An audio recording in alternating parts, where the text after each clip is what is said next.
Good morning and welcome to the NBA Daily for May 18th, 2026. I'm Dave DuFour here with Zena, Keita, and Law Murray. Coming up, we go deep on both of the conference finals, and we talk about Detroit and Minnesota's upcoming offseasons.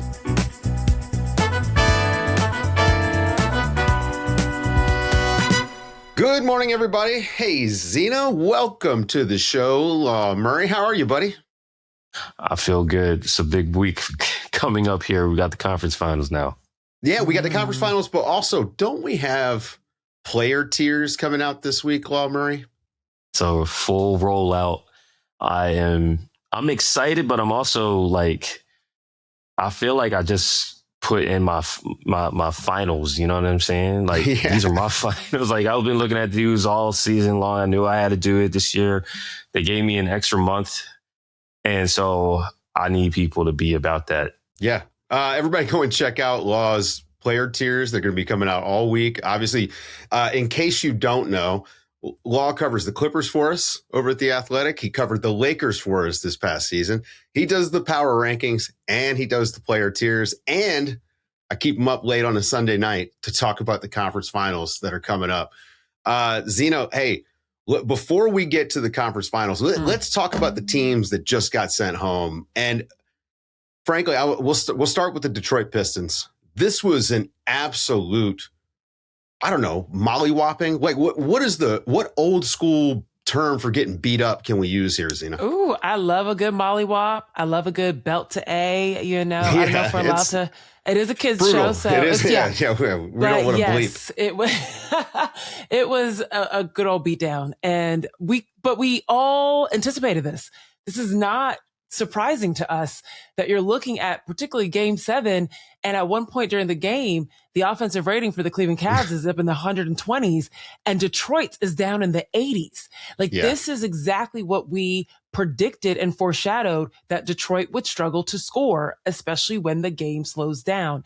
And we knew that Cade Cunningham could not shoulder this test all by himself for an entire 2 series now of being the main scorer. And, you know, Law, you laid it out. This is something I've said before. When you look at the main scoring opportunities outside of Cade Cunningham, sure, Tobias Harris had his moments throughout this series. We saw some snippets from folks, but Dennis Jenkins, a guy that was found money.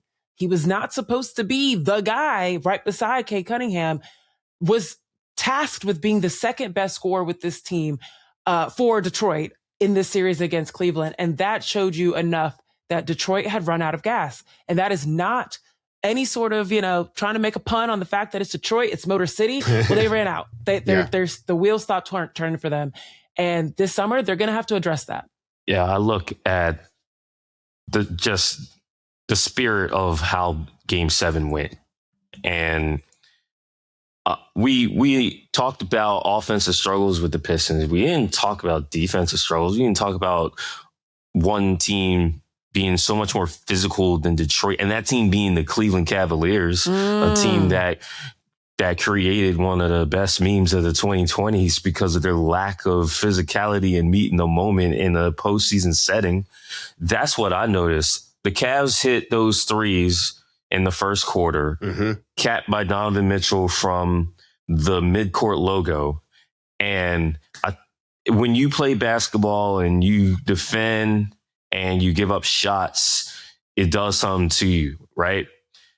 So this game was a 9-point game after Donovan hit that shot at the end of the first quarter. It would have been 6 if it missed like most midcourt shots do. You can't even track individuals shooting those heaves anymore because the NBA was like, we'll just put it as a team thing. Just throw it up there. If you miss, we'll pretend like it never happened. Like, I feel like the Pistons didn't have the spirit to persevere after being down early, and they got ran on the whole game. I thought Jared Allen played like a dude who's been embarrassed before. Evan Mobley played like a dude who's been embarrassed before. Like, those dudes played with intent, and I didn't see a lot of intent from the Pistons to begin the game, and then I didn't see any fight after they were down. They didn't really fight back. They might have fought back in terms of I see Sam Merrill, let me truck him in the lane. But other than that, that's about all the fight I saw out of Detroit. That was the most shocking thing to me about the game. Because, I mean, going into the series, one of my big keys was that the Pistons were going to be the tougher team. And by the time we got through the series, I mean, it really started a little bit earlier than Game 7. I think we saw the Cavs not only get confident, but they never were shaken, ever. Even when James Harden's throwing the ball over the gym, he still got a great James Harden game out of him after that. Didn't have a good Game 7, but it didn't matter because Donovan Mitchell was hot. Jared Allen in Game 7s is unstoppable. And again, they were the tougher team. And I never expected that out of this Cavs team. And I just, like you said, Pistons rolled over and never quite fought back. And now they've got, every single team, every single summer is this is a transformational summer for them, potentially. And this is the summer that sets them up for the next 5 years. They've got a lot of decisions to make. They're going to probably, I'm assuming, look to upgrade Tobias Harris since he'll be a free agent. But the big question I think that everybody's got to ask, and that they're going to be asking themselves, what are we doing about Jalen Duren? Law, I know you get this text. You've probably been getting this text all playoffs. How much money did he lose? I don't believe he's actually going to turn out to lose that much money. Dave, my friends don't text me about basketball.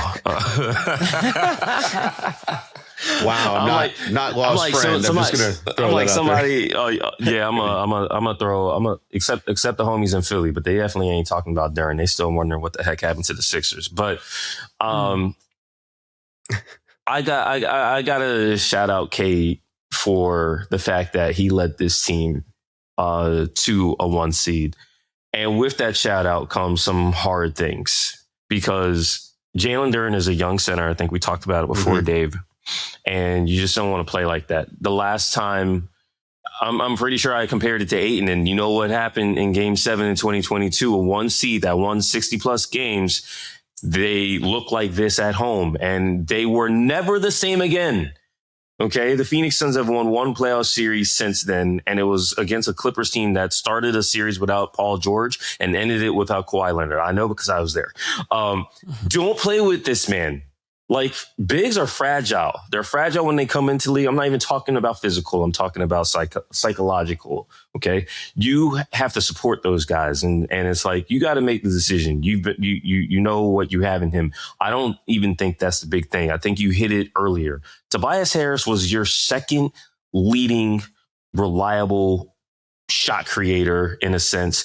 And then after that, you had to, Zena, you mentioned Dennis Jenkins started this year on a 2-week contract. He started his career undrafted. That is the guy who played 30 minutes in this Game 7 besides Cade Cunningham. That says a lot about your team. You used a 5th pick on Ron Holland, and Ron Holland turned out to be unplayable before this series. Yeah. You used a top 5 pick on Jaden Ivey, and the less said about Jaden Ivey, the better. No disrespect to him. No disrespect to the guy he was traded for, but I'm not going to even mention the guy he was traded for. He didn't play tonight. And so that is where you're at with the Pistons. The fact that they were here is an accomplishment, but everything they do going forward, you have accelerated your timeline and you showed your cards and you're going to be taken seriously, and your team is not good enough to advance past this. And it does require the right kind of pieces, the right kind of talent, but also you are so deep and you had so many guys contribute that is fragile too. Tobias Harris not being on this team next year would be pretty difficult because he was an adult in the room. He was a vet who could talk to these guys. I watched Cade Cunningham's team lose 68 games just 2 years ago. Guys like Tobias turn that thing around. That's the tough thing. That's why when you're in this moment, in this area of parity, it's not just everyone has an opportunity. It's also everyone has an opportunity to beat you specifically, Detroit.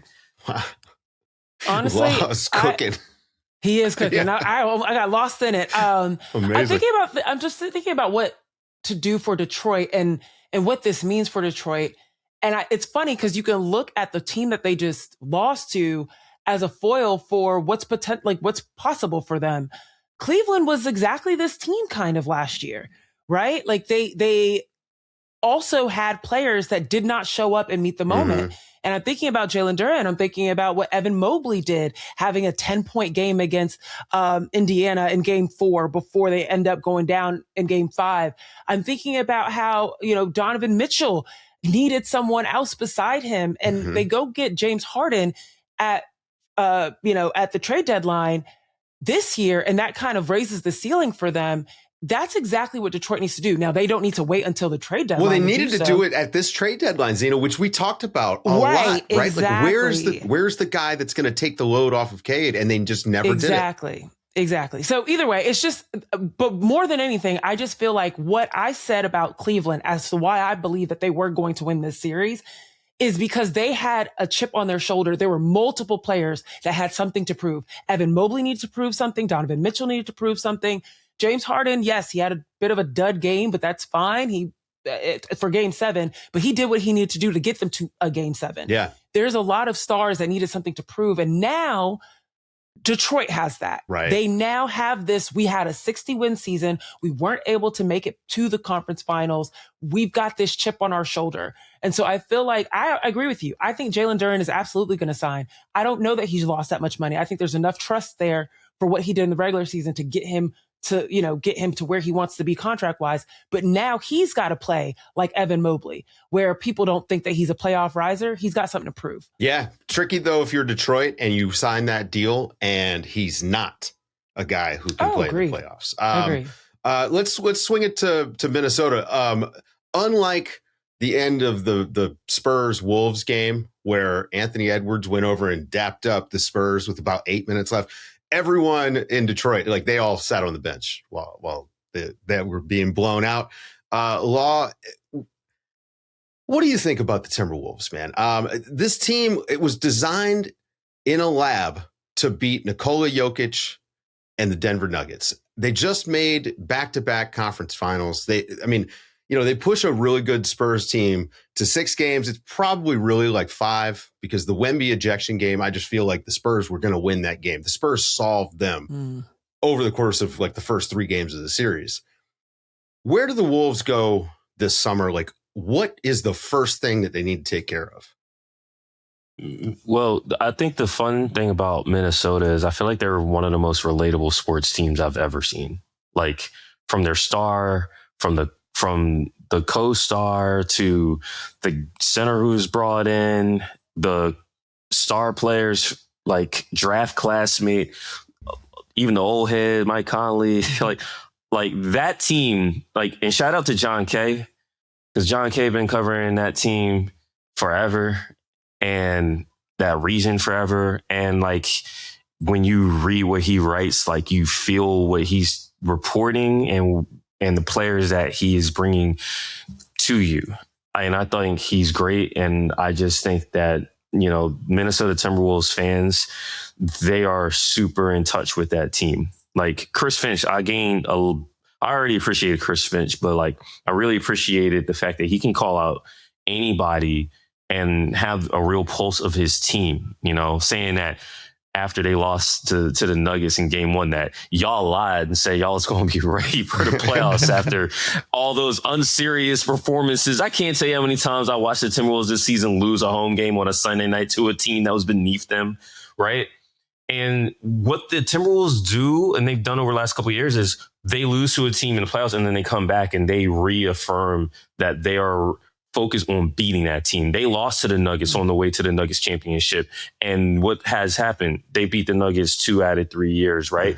They lost to the Mavericks in the conference finals. Well, they didn't have to worry about the Mavericks after a while because the Mavericks decided to trade their star player for Anthony Davis. And then I really felt like after the Timberwolves lost to the Thunder in these conference finals, that they built a team that was ready for the Thunder. You saw how those regular season games went. You saw the attitude that was, they were ready for them.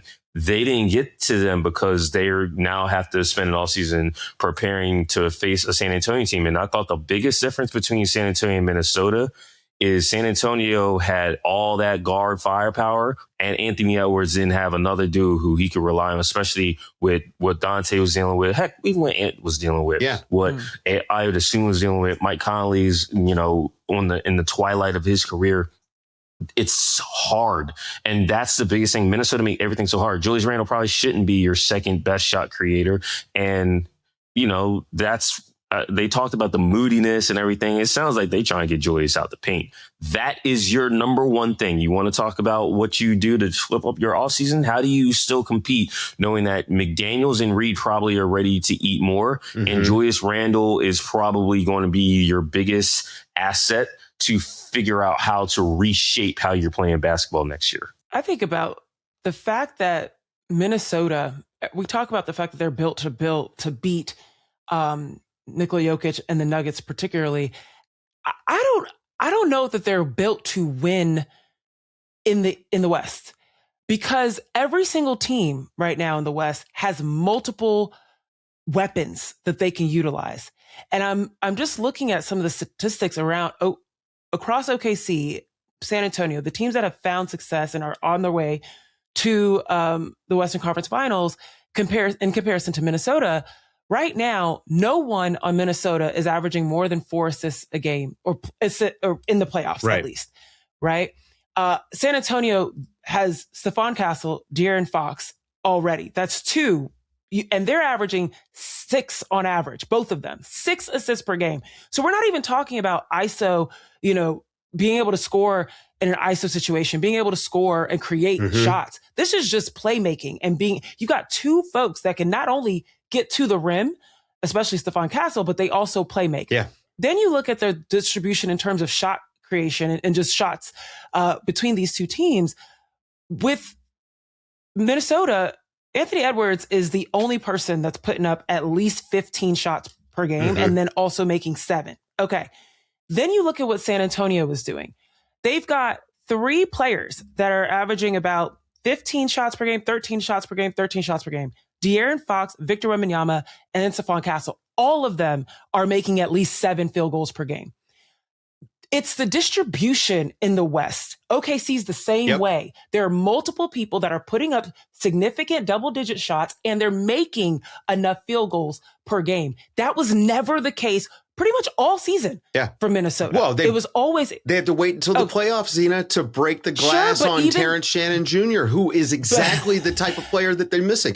All those teams, Zena, they have at least 3 guys that could get 2 feet in the paint. Correct. So we keep saying they can beat the Nuggets, but it's like they can. I don't think that they're at all ever built to play in the West.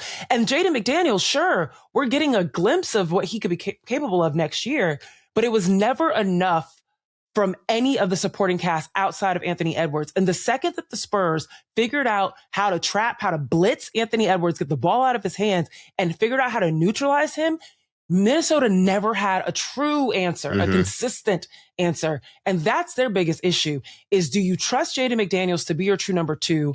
Or do you go to the market and try to figure out what can you get for Julius Randle? What can you get to come in and handle this? And then if you really want to play in the West, you got to get some bigs that can answer the Wembanyama problem. And we're going to see what OKC can do with their 2 bigs against Wembanyama. And I'm very excited for that matchup of Chet Holmgren and Victor Wembanyama. But Minnesota, to me, Rudy did great against Jokic. Outside of that, we haven't seen enough. Yeah, I mean, Wemby may not be his solvable problem, right? Like, we don't know yet, but I, like you, very excited to see what the Thunder do. Guys, stick around. After the break, we're going to preview the conference finals.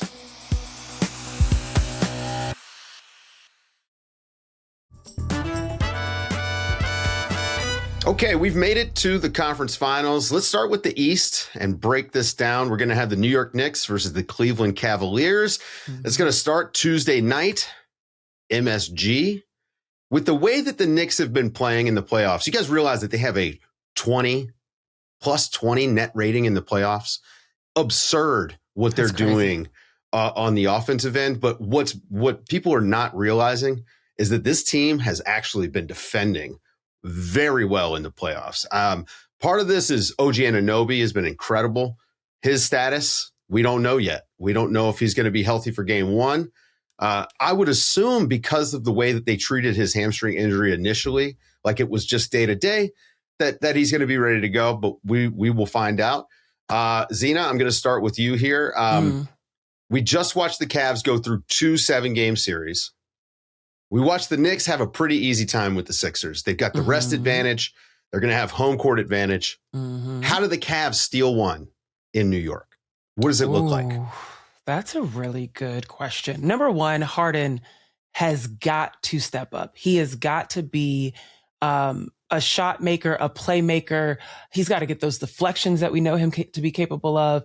I think that's going to be incredibly huge. The way that Evan Mobley played against Jalen Duren and played against the Cavs in general, I mean, being one of the highest assist makers on this team, right? Like, he was physical. He played incredibly well in the dunker spot. He ran the floor. He shot outside, but particularly the physicality that he brought is going to be incredibly important for the Knicks. Being able to guard Cat one-on-one, protect the rim, like, that's going to, I think, change the equation for New York if he can do that. They got to clean up those turnovers. Like, it's like inexcusable the way they were throwing the ball around in both series. If they clean that up and find a way to have some poise about them, alongside Donovan Mitchell starting out with poise, right? Not taking this long, slow burn, playing like he did in Game 7 and starting early. I think those are all the ways in which Cleveland finds a way to get some wins against a team like New York that's just offensively exploding right now. I'm glad you started with James Harden, because Law, you're our James Harden expert, I'd say. You covered him for a while. It is a huge James Harden series, and it's because he's going to be the guy that I think dictates whether the Knicks can win this in 5 or whether the Cavs can push this to 6 or 7 and actually have a chance to, in my opinion, steal. They're the underdogs. But I think his ability to put pressure on the rim, and particular to get Karl Anthony Towns in foul trouble, that is the chess match. That's the key matchup to me. Yeah, I'm interested to see just who guards James in particular. These teams, they only face each other 3 times, and they only face each other once post-trade. And the guy who got the James Harden assignment for the most part in the February post-trade deadline matchup was Josh Hart. And Josh Hart is good at a lot of things. Josh Hart probably shouldn't be guarding James Harden. And the level of aggression for James always comes down to how smart he is about, being aggressive. Because James is the opposite of a lot of guys in the league who are really talented. You're not going to get a bad James Harden game because he took too many shots. You're going to get a bad James Harden game because of the turnovers or because of the complete absence of shots. That's where James is in this phase of his career. This is the first conference finals he is playing in 8 years. And 8 years ago, he was literally the league's MVP. So this is a different setting for him. He is absolutely facilitator first. James is to the Cavs what Cat is to the Knicks right now. We're seeing Cat throw the ball all over the lot, picking cutters off and prioritizing setting up Jalen Brunson. What is James Harden doing? He's prioritizing getting Donovan his touches, getting his bigs their touches at the rim and in the paint, and getting all those shooters touches. It's almost like he comes last in all that. This is probably not the series to be doing that too much. I mean, facilitate and run the half-court offense, but the Knicks are a good defensive team. They're not a great defensive team. They will become a great defensive team, to your point, Dave, as far as how long or short this series lasts. They will be a great defensive team if James Harden doesn't participate. Wow. Okay, who's the X factor in this series for each team? Give me one. Who is going to have themselves a game that we'll name after them? Oh, it's easy for Cleveland. I feel, yeah. Go ahead. Max Yeah, Zena, who you got? It's Max Strus to me. I mean, not only is it going to be a shooting aspect for him, but it's his hustle. It's his defense. It's his ability to be in as many plays, trying to blow things up, just being physical, being everywhere. He has been I think what Jalen Tyson was for this team throughout the regular season. We've kind of seen Max Strus come back from his injury over the course of the second half of the year and have such confidence in the way that he's playing. And I, for one, I don't know how many, shout out to the Max Strus fans. Okay. Don't get on me for this, but he is so much more athletic than I anticipated him to be. Like, he's been everywhere for Cleveland, and I think he's going to be the X factor. Somebody asked him if he put on weight because of how physical he was. Yeah, right. He was so physical in that series. And the thing about the Knicks is that, their defense, and especially the guys that they have on the wings. I mean, Josh Hart, like we talked about, like, he's good, but you don't want him on James Harden. Mikal Bridges, he's good, but he's not very physical. And this is where I think that the OG Anunoby hamstring issue is going to come into play, because I do believe that he's going to have some time on Harden. Obviously, in a lot of switch scenarios, he's going to be on Harden. That's to me, like, his hamstring, OG Anunoby's hamstring, is my biggest X factor, I think, for the series, just because of how important he is. And it's on both ends, too, because let's not forget the guy puts up 25 a night for them in the playoffs. Like, his scoring is absolutely important, too. So that's mine. Law, what am I missing here? No, I think Zena, I had a feeling she was going to say Max because we have some ESP. But also, the point, we're always going to talk about guys getting fatigued. And Max Strus did not play until March. And I think Max has his second win. Mm-hmm. I think Max is in a position where, he knows his role. He knows this stage. He's been to conference finals twice before. He was on a 1 seed and an 8 seed that have been in the conference finals in Miami. Like, the rest of those jokers in Cleveland, not so much. But Max is not going to be rattled by what he's being asked to do on both ends of the floor. And that is, he's going to shoot. He's going to give Cleveland another guy to throw on Jalen Brunson. I thought Dean Wade was a decent guy that they could use. And I wouldn't be surprised if Kenny still messes around with his starting lineup just to get a feel for what's working and what's not working. That's a big thing when you're going up against Jalen Brunson, is you got to give him different looks and different guys. And, I do think it's not the best thing that your best defenders are Dean Wade and Max, but screw it. Like, that's what you got. And I think he's got to play well, going to OG real quick. OG is the Donovan Mitchell defender. And that's going to be the thing. It's like, I really want to see how the Knicks line guys up, because they have those apex wings, and we can throw Harden in that conversation if you want to. He is a different body type and does different things, but they don't have the depth in terms of that, I don't think really any team in the East does, but like, that is going to be like, someone's got to take care of Donovan.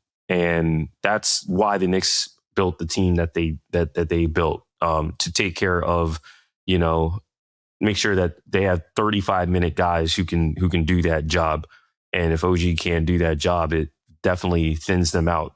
Your next guys up are Miles McBride, who is like size as far as Donovan is concerned, and someone like Landry Shamet. Yeah. Jalen Brunson, is he going to be the best player in this series to you guys? He should be. Right. It's going to be fun to see Donovan Mitchell try to go bucket for bucket with Jalen Brunson, which I think he's capable of. Absolutely. He needs to take it personal. We saw what happened 3 years ago. Right. Ooh, exactly. I think I didn't say my X factor for New York. I agree with you. I think OG Anunoby, and particularly his health. We know that he didn't play those last 2 games against Philly. Whether that helped the fact that they ended so early, he gets some time to rest. If not OG, to me, Mitchell Robinson. And it's mainly because Cleveland has, despite what we've talked about with Jalen Duren, right? We saw Paul Reed and we saw Beef Stew, Isaiah Stewart, come in and do work on the glass for Detroit. They right now, Cleveland is not averaging a great number when it comes to their opponent rebounds, and they're not averaging a great number when it comes to their second chance points and the opportunities they give up because of their rebounding.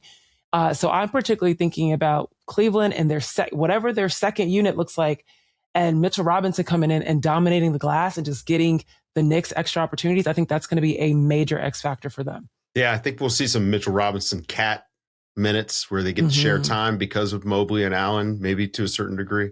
We'll see. But also, like, Cat at the 5 really puts the Cavs in a tricky position on the defensive end. I mean, That's not easy to guard, and it pulls probably, I'm guessing, Mobley away from the help spot down near the basket. Then it becomes where's Jared Allen?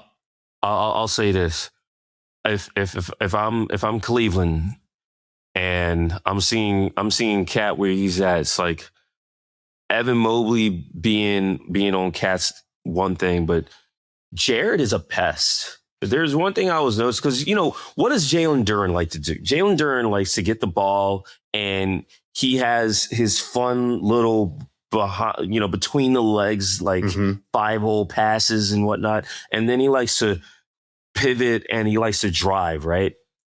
But the other thing is he likes to catch the ball out in the key area. Jared, what he does a really nice job of is he doesn't let you catch those passes easily. He's like nosy.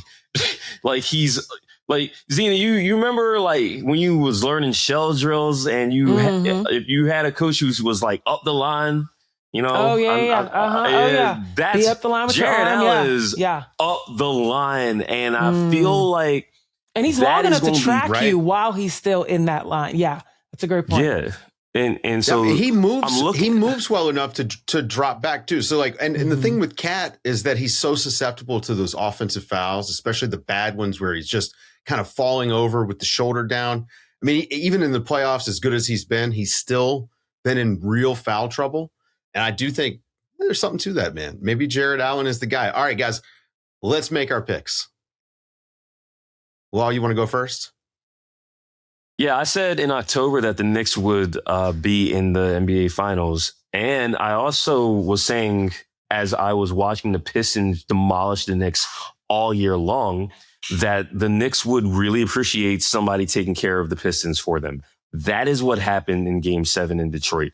The Knicks got off very easy here. And I think this is going to be a long series, but I expect the Knicks to win this series in 6 and get to the NBA Finals. Oh, dang. This is going to be really boring. I'm also Knicks in 6. And mine is fully based on Cleveland has played 2 Game 7s, including a Game 7 that just happened last night. And so Knicks having days of rest, they've been watching the film. I think Cleveland's legs are going to look real different by Games 5 and 6. So they're going to close it out in 6.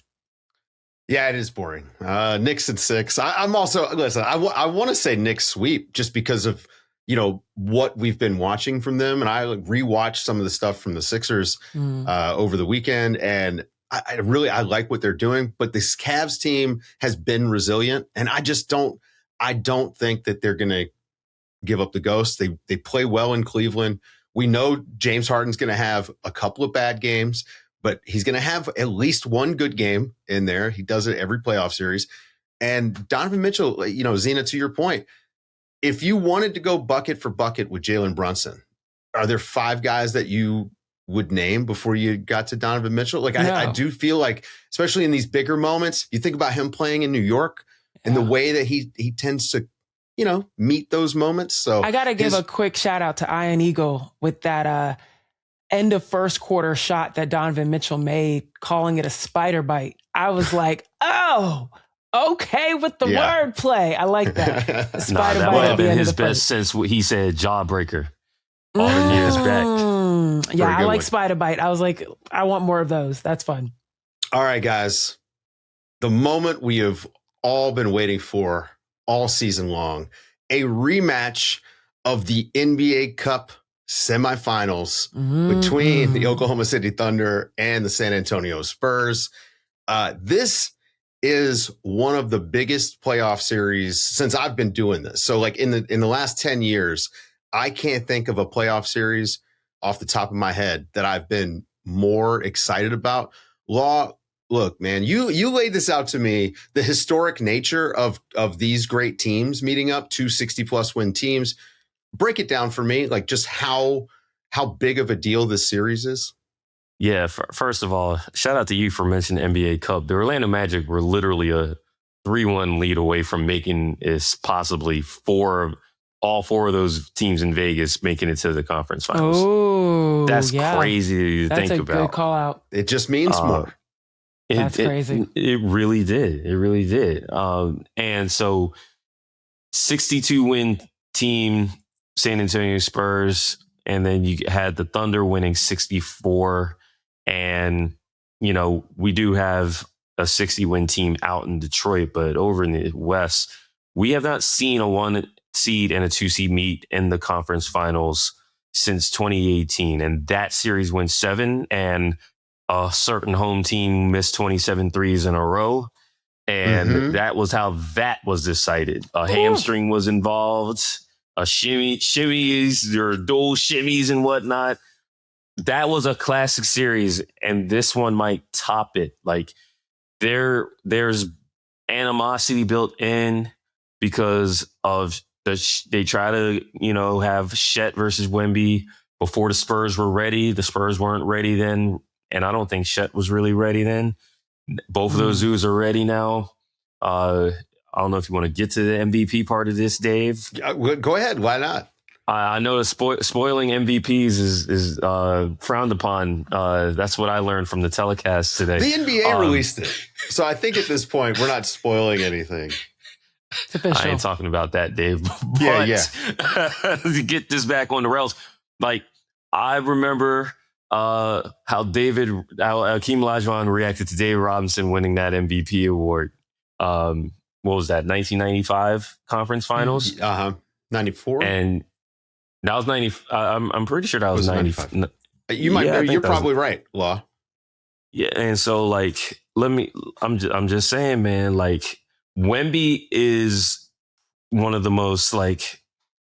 He reminds me of Embiid when it comes to understanding the situation that he's in from a competitive standpoint, from a narrative standpoint. And Joel, unfortunately, never was on teams, and he was never physically consistently right enough to be on the stage that Wemby is already at. But that being said, Wemby is also even more physically extraordinary than Joel is, and that's saying something. That everything is taken up a notch. The competitiveness, the quality of the teams, the fact that they're both this good. We have not seen 2 teams win at least 62 games meet in any playoff series in the 21st century. And we are deep enough into the 21st century where that should mean something. You know, everything you need to be looking forward to this matchup is right there. The fact that the Thunder are defending champions and the Spurs beat them repeatedly. They beat them in 3 states, Dave. Like, it's hard to do. You gotta be special to do that, you know. Right. Let's go to Vegas so I can handle you there, you know. But let's not forget Jalen Williams, J-Dub, coming back. All right. So the Thunder full health. And now the Thunder, Zena, look, they've got Jared McCain coming off the bench. They got AJ Mitchell cooking. I mean, they have dudes. And look, we've been saying this about this Thunder team for a couple years now, right? Like, they just have so many guys. They never stop. And the Spurs are on their way to that. They're not there yet, though.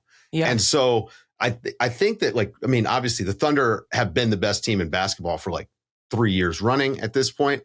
They're the favorites in the series. Who's the best player?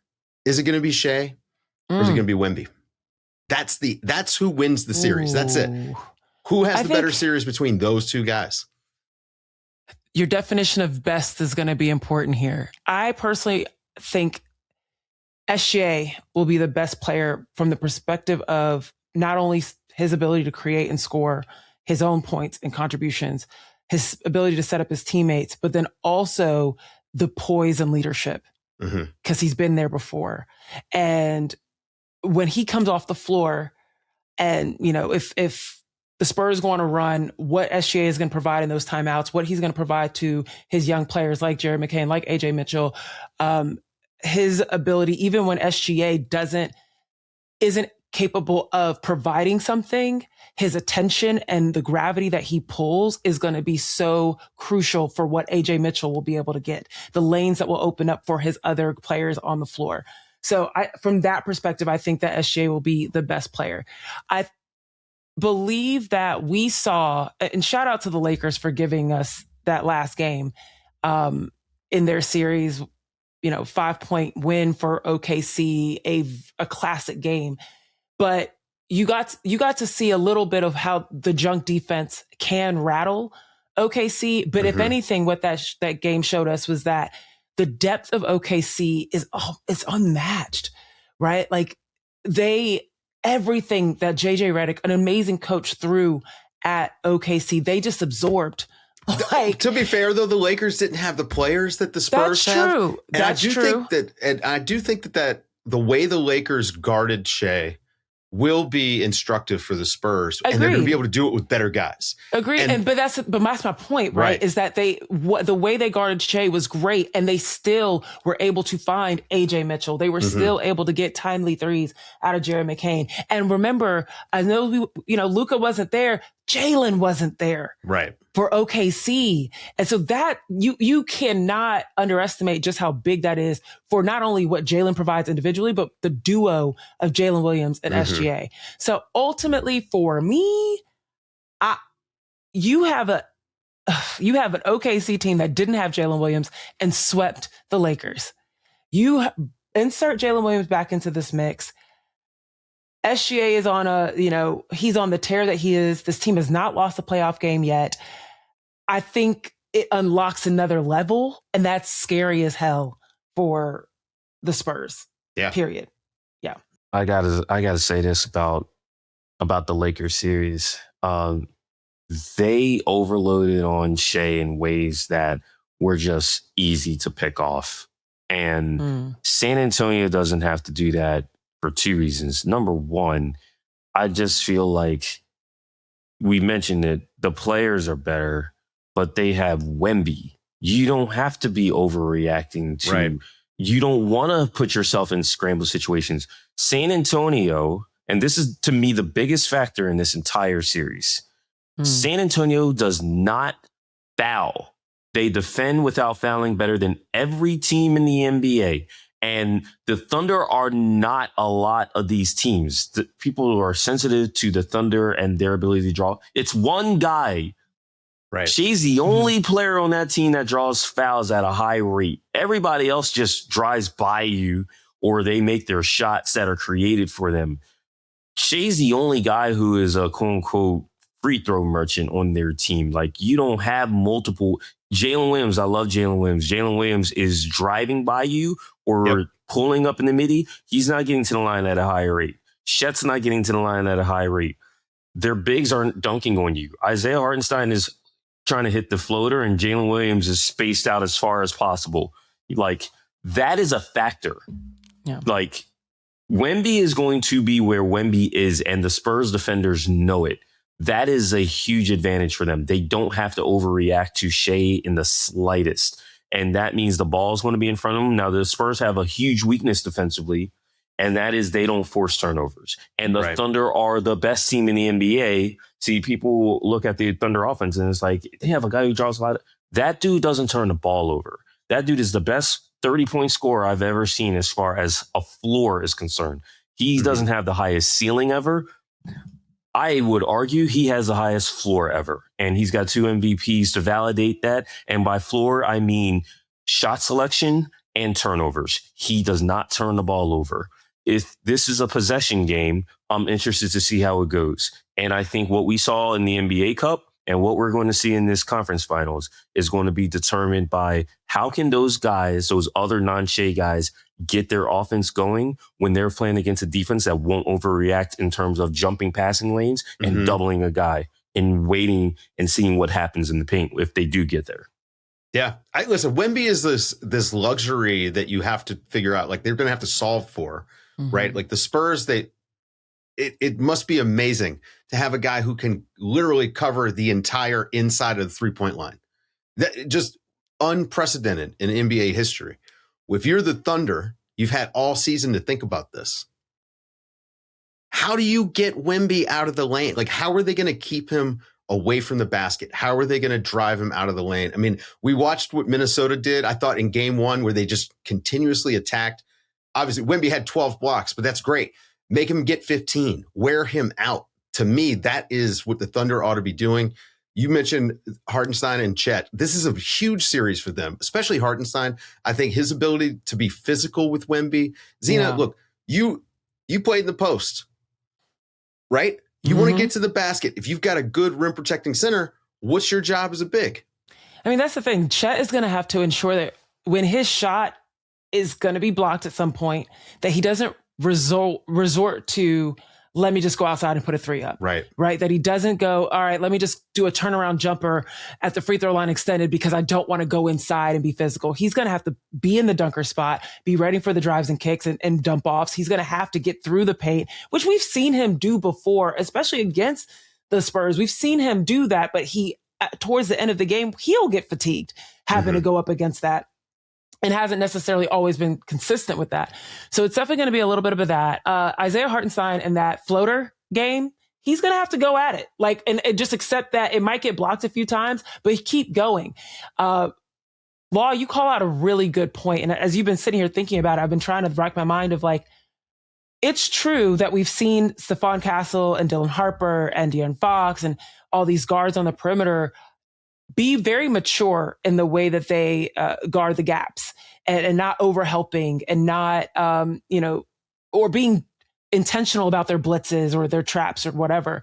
But this is also a different stage, right? I just feel like this now means a little bit more. And now I'm wondering, will Stephon Castle be as disciplined if he sees SGA barreling through the paint? Will Dylan Harper, a rookie, be as discipline on the wing as he sees, I don't know who might be, Lou Dort trying to, bait him into a three. I don't know what it's going to look like for these first year, second year players on San Antonio. But more than anything, when it comes to being physical against Wemby, Chet's been there before, right? Isaiah Hartenstein, they've been there before. All these players on OKC, they've been there before. And so I feel like they're going to meet the moment in a different way. I still can't convince myself, though, that OKC is going to just win this outright. And that's what's so fun about the Western Conference versus the Eastern Conference.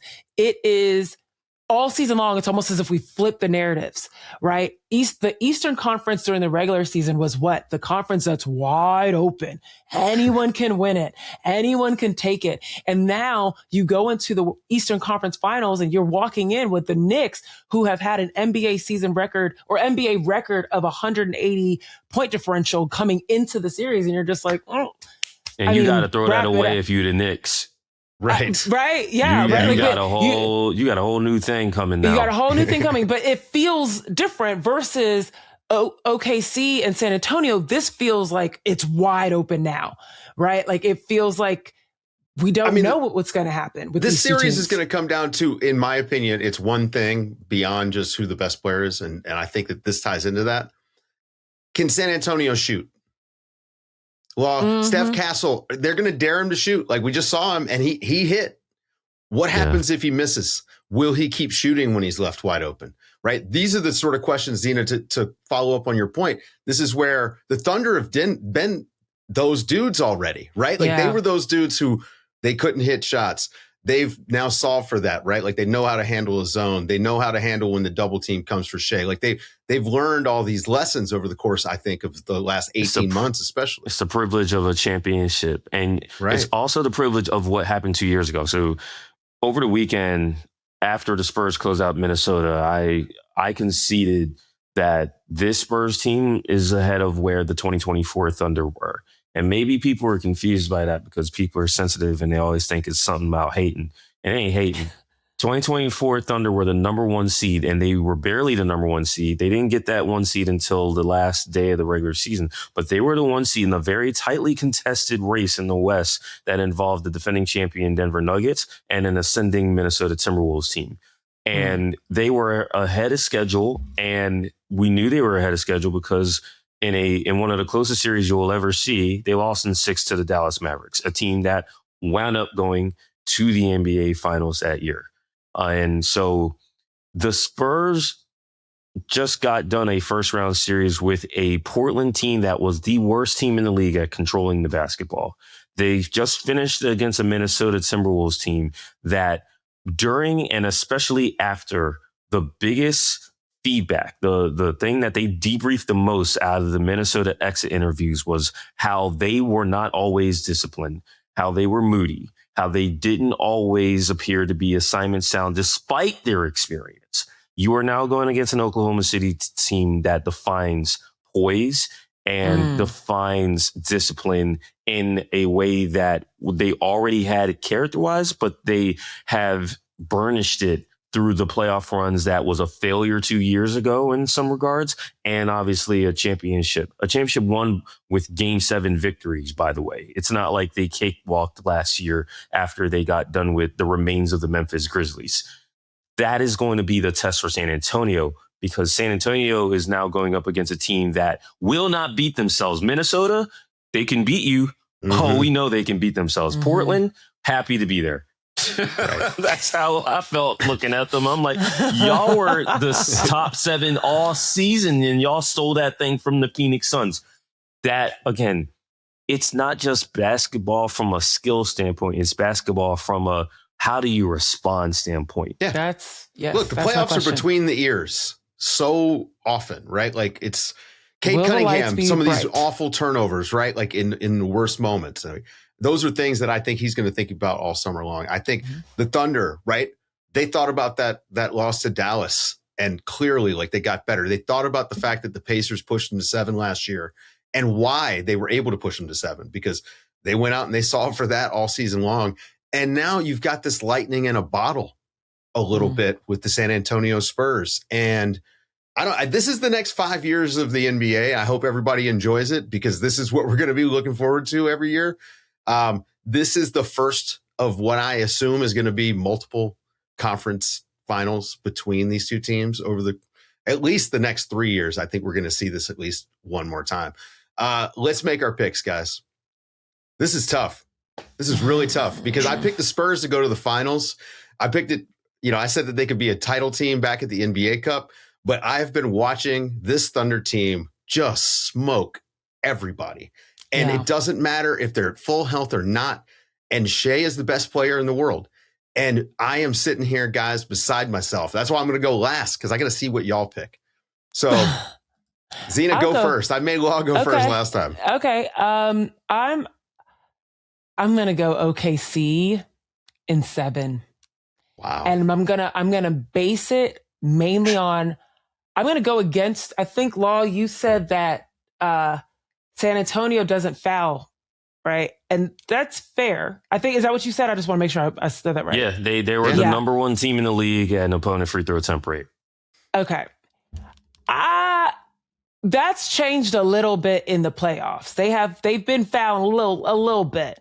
And they've been pretty physical with teams, I think, as they try to establish themselves in this period of the year. So I think that's actually going to get them in trouble. The way that we're seeing, like, we saw the neck check.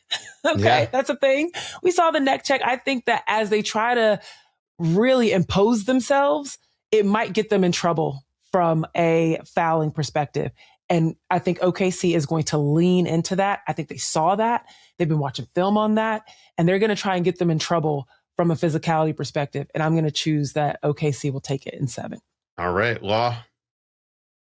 Yeah, I had it written multiple times in multiple places on the website that this is being presented on. So I do have the Thunder. And Zena, you got to go first, just like I got first in the ECF prediction. And I said what you were going to say. I'm going to say what you said. It's going right Game 7 will be played on May 30th. And I do not intend to have plans on that particular Saturday night. The SNL season is over. I will only be doing podcasts. Actually, that's not true. I will be having a SNL pod a week from today. But besides that, there's no more live shows. What's the name of the SNL podcast, Law? Please plug the Saturday Night Live podcast that you do. Saturday Night Network. Those are the homies over there. There you go. Okay.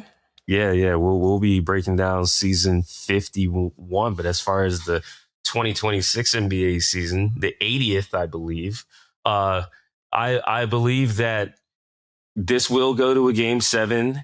2 Saturday nights from now. Enjoy your Memorial Day weekend or whatever you're going to do there. But, the Saturday after, pitch a tent. Like, I believe that this will come down to that. I just feel like there's so many different ways that these teams can beat each other. We saw a lot of them from the Spurs already. I think when you're a defending champ, you're motivated by what you can do to validate that championship, something nobody has done in the 2020s. But you're also motivated by someone who could beat you. And and the Thunder are not going into this series with a lack of a great term that Greg Popovich told us, and that is, appropriate fear. Like, they had it, and they've had it early. And I think that's a privilege, because a lot of these defending champions, you go into a playoff series like, say the 2024 Denver Nuggets, and it's like, hey, no way. There's a way. OKC knows it, and I think that will be a difference maker, even if it takes 7 games to figure it out.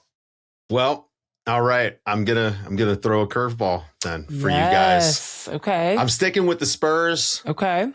How many games? I think Spurs in 6. I just think Victor Wembanyama is unsolvable right now.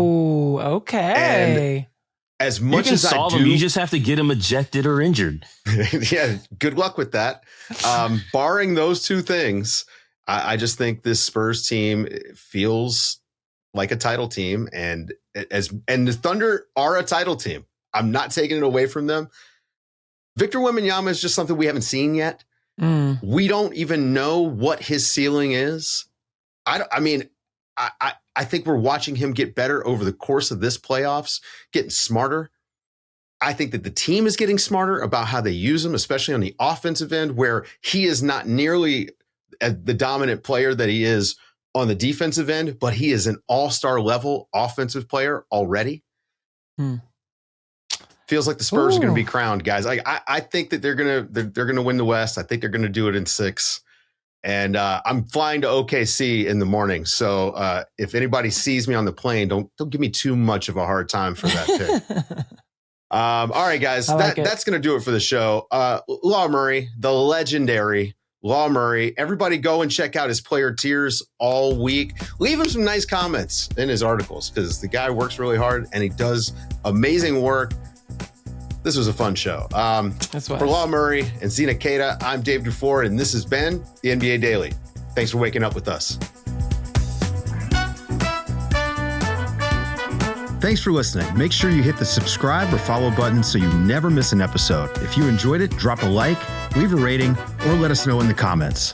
Thank you guys for waking up with us.